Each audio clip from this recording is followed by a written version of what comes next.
Chances are you're a tiny breadcrumb trying to make a life in New York, the most expensive city in the world. You did all the right things, but you failed.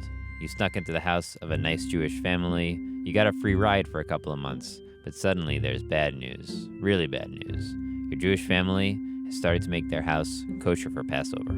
If there is breadcrumbs, the house is not kosher for Passover. The sin is really on the homeowner. They just declared you, an innocent breadcrumb, as chametz. Passover cleaning has nothing to do with cleanliness. It has to do with getting rid of the chametz, which is, the bread and cereal and the cookies. To be more exact, chametz is grain that's been leavened. And let's be clear, chametz is evil.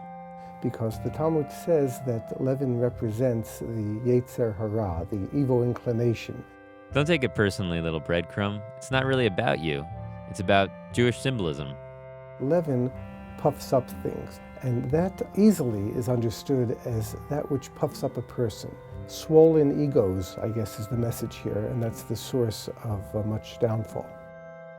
While you're trying to digest all these Kafkaesque accusations, let's talk about the best case scenario. Your Jewish host family does justice to symbolism without actually working too hard. There are different degrees of how strict people are when it comes to cleaning for Passover. The bare minimum is simply to look for every crumb that you can see, but what you don't see, you don't have to worry about. And here comes a much more dangerous scenario. Your Jewish host family is going to do all it can to perform a chametz exorcism. Some very, very meticulous people or neurotic people will go to extremes of washing the walls where there really isn't any real likelihood of chametz being there. Many people cherish the actual work. Traditionally, families looked for the chametz with a feather and a candle. But now, some outsource the hard work to a Brooklyn-based, self-described miracle woman that cleans the house in 1 or 2 days. Passover cleaning is probably the most intense time of the year for Home Clean Home. We are, as far as I know, the only Jewish company that offers Passover cleaning. There is always at least one Israeli that supervises and cleans with the workers.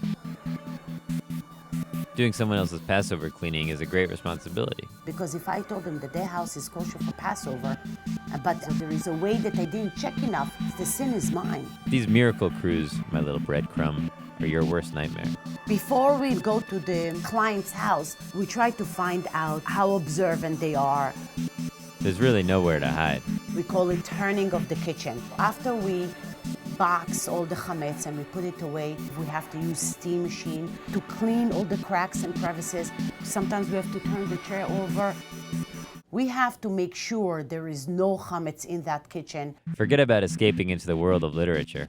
We actually have to shake all the books because people eat and pray. And don't even try to hide in the toy chest. We clean each and every one of the toys. For the Jewish community, Passover is probably the most expensive holiday that we have.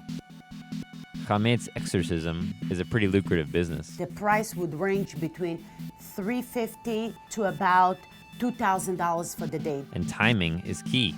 Within 10 days before Passover, the price actually goes up by about 40%. Everybody wants a last-minute cleaning because once the house is kosher for Passover, you cannot walk in with anything that's not kosher for Passover. a small portion of the chametz is symbolically burnt the day before Passover. That's your death sentence, my little breadcrumb. But keep calm, because there might be one glimmer of hope. It's sort of a legal fiction, but it's perfectly legal. That's where you really have to read the fine print of the Jewish law. You're not allowed to own chametz, but that doesn't mean you're not allowed to have chametz in your house. It's a pretty good loophole, huh? Chametz that one might still have, either crumbs somewhere that one didn't find, or actual possession of chametz, can be dealt with by selling it to a non-Jew. It's usually a rabbi who takes care of the deal. Almost every rabbi will have a contract that's legally binding that one simply has to sign and identify where one lives and where the chametz might be. And symbolically, he or she hands over the ownership of the chametz to the rabbi, and on the morning of the day before Passover, he will have a non-Jew buy this from him, and it absolves one of the need to do the actual physical removal of chametz from one's home. One religion and so many variables. Good luck, my little breadcrumb.